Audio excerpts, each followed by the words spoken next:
Oke, selamat pagi, siang, sore semuanya. Baik lagi bersama Dimsidim di sini. Kali ini kita ada motor. Kita akan review motor ini ya. Ini adalah Honda Beat Karbu generasi pertama ya. Jadi ini Honda Beat yang bener-bener seri pertama. Karena kenapa, lihat dari strippingnya ini yang generasi pertama ya. Dulu gue sempat punya juga ya. Cuma dulu sempat kemalingan karena ini motor yang favorit inceran para maling ya. Nah, di sini kita nggak akan bahas itu, jadi kita akan lihat gimana sih review motor ini. Pertama dari bodinya dulu ya. Bodinya dulu sih ini cukup udah mendahului zamannya lah kalau gue bilang. Karena kenapa, ini udah bersudut-sudut tajam, berbeda dengan Yamaha Mio. Ya, Mio itu lebih membulat, kalau ini lebih tajam-tajam, khas ya cowok bisa, cewek bisa ya gitu. Dan juga ini kalau gue bilang dari secara looks, kan ini dia headlampnya di sini, di body. Sedangkan kompetitornya Yamaha Mio dan Suzuki Spin itu headlampnya di sini. Jadi dia sedikit banyak estetika sebelah sini agak kurang gitu ya. Nah, makanya itu Yamaha ngikutin dengan generasi Mio selanjutnya ada di bawah ya. Nah, untuk di sini kalau teman-teman lihat di kaki-kaki sendiri dia menganut pelek 14 ya. Ini pelek yang sudah lama, dari dulu Beat kayaknya pakai ini terus ya. Pelek palang 5 dengan ya konfigurasi gini. Ini peleknya cukup kuat ya, generasi pertama. Dan juga untuk di depannya ini sistem pengereman dia satu kaliper, satu piston dari Nissin ya. Sekarang Beat itu pakai Tokicho ya. Tokicho itu dari China ya.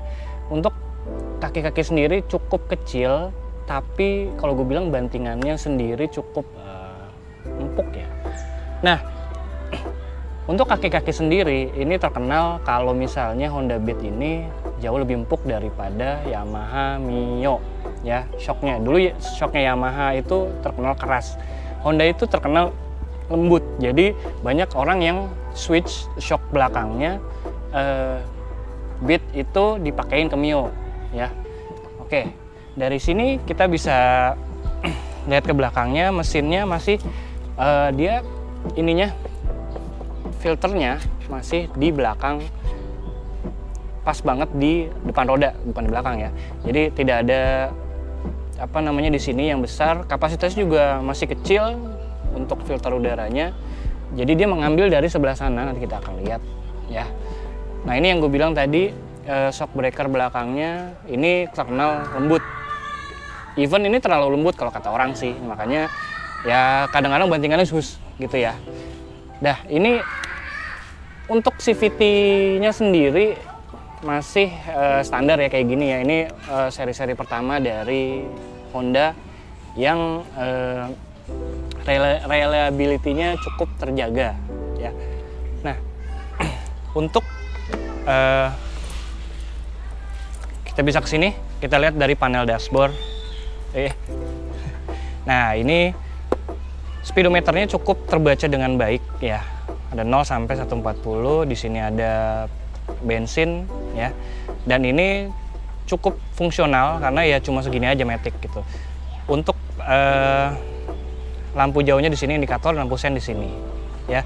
Dan juga kalau lihat di sini panel-panel kanan kirinya di sini masih mengaktifkan lampu kalau misalnya dibutuhkan. Jadi belum AHO atau auto headlamp on ya. Panel kirinya sendiri lampu jauh, lampu dekat seperti itu. Dan ini yang bagusnya adalah si Honda Beat ini dia ada kompartemen, ini kalau gue bilang sih matic pertama yang ada kompartemen botolnya 2 biji lagi ya enggak? Dan juga ini di depan. Kalau Yamaha Mio di sebelah sini, di sebelah belakang. Jadi kalau ini dia seakan-akan memperbaiki apa kesalahan Yamaha Mio ya. Oke, kita lihat ke sini yuk. Kunci sendiri udah shutter key, walaupun ini tidak menghambat maling ya. Shutter key ini ya cuma begini-gini aja. Dari dulu ini sebenarnya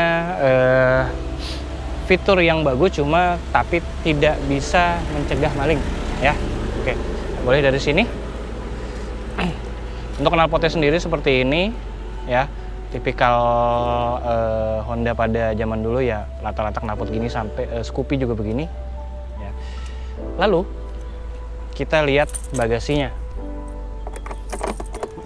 Nah, bagasinya sendiri cukup compact, cuma segini aja ya, karena di bawah sini ada kompartemen mesin, karburator, nyetel-nyetel segala macam ya. Kapasitas bensin, tangki bensin sendiri cuma 3,5 liter. Nah, untuk mesin sendiri gimana? Kalau dibilang kenapa bisa irit, lebih irit daripada Yamaha Mio, karena ini karbunya sendiri berukuran 22, sedangkan Yamaha Mio itu 24, makanya of course lebih boros Yamaha Mio. Tapi kalau dibilang kencang-kencangan mana, kayaknya sama aja ya. Untuk konfigurasi mesin sendiri, dia ada di 50, bor kali stroke-nya 50 kali 55 ya. Dan juga si mesin ini kalau dibilang jarang sekali Honda Beat ini mengalami masalah di mesin, jarang, kecuali olinya habis dan segala macam. Tapi gue jarang banget sih lihat Honda Beat yang ini khususnya suara mesinnya kasar ya. Jadi cukup reliable, cukup kalau gue bilang sih cukup untuk stop and go di perkotaan karena overstroke ya. Oke. Nah, posisi duduknya begini. Boleh ke sini. Ya. Tinggi gua adalah 175 cm. Ya. Ini menjejak dengan pas ke dalam ke dalam tanah, ke atas tanah ya. Jadi seperti ini dua kaki gua menjejak. Ruang spasi kaki pun lega ya sampai sini. Ya. Nah, ini sebenarnya banyak orang yang nggak ngerti. Jadi si ini sebelah sini tuh buat boncenger ya. Kadang-kadang kalau misalnya dulu gue lihat orang pakai Honda Beat itu kakinya entah ke sini entah kemana gitu, padahal bisa di sini. Ini nyaman banget karena ini nyatu sama dek depan ya.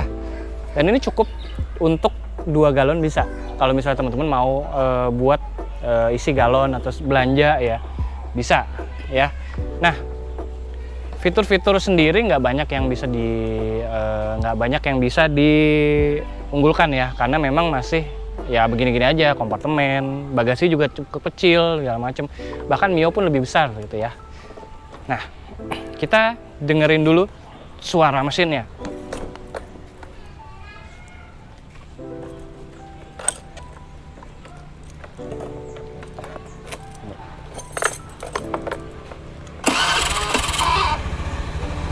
Ya, starternya memang kasar ya, tapi memang suara mesinnya kalau gue bilang sih halus banget sih, cukup halus ya dibandingkan dengan kompetitor sih kalau gue bilang.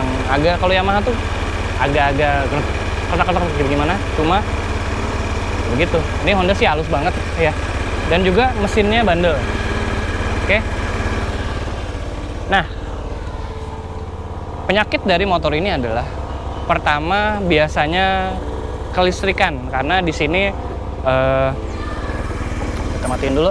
Di sini akses dari hama tikus itu banyak ya, bolongnya banyak gitu ya. Entah dari mana lah, dari sini. Pokoknya hama tikus. Dan gue juga pernah ngalamin switch standar ini dihajar sama tikus, jadi dilangsungin ya. Terus penyakit motor ini satu lagi biasanya di master rem ini ya. Yang dulu gue punya motor Beat juga, ini master remnya 2 kali blong ya. Jadi itu. Selain itu sih enggak.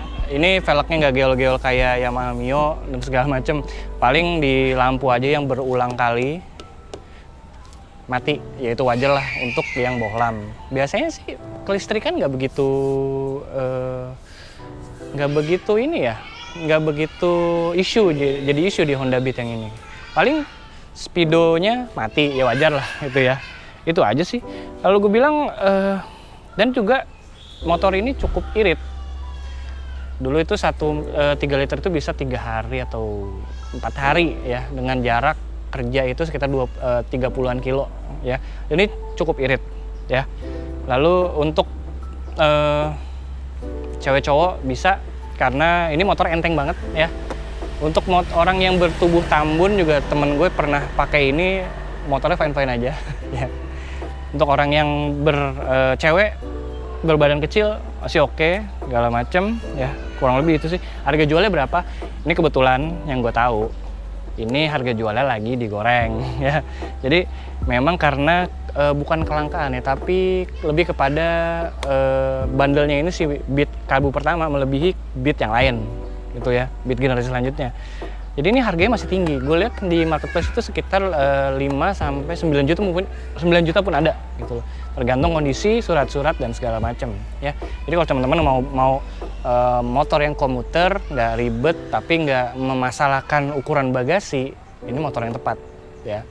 Ketimbang Yamaha Mio yang banyak sekali kasus di mana Yamaha Mio itu olinya habis ya. Jadi lebih recommended yang Honda Beat ini ya.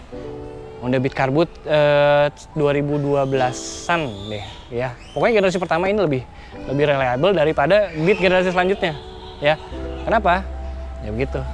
Ini partsnya masih pada bagus ya. Pembuatannya juga masih diawasi dengan baik karena ini generasi pertama ya. Oke, kurang lebih segitu. Kalau misalnya teman-teman mau ada pendapat lain silahkan kolom komentar ya. Dan juga kalau misalnya teman-teman punya pendapat lain, bang ini enggak ini, monggo diskusi aja di kolom komentar segala macam ya. Oke, itu aja sih dari gua. Thank you for watching. Im Jidim sign out. Thank you.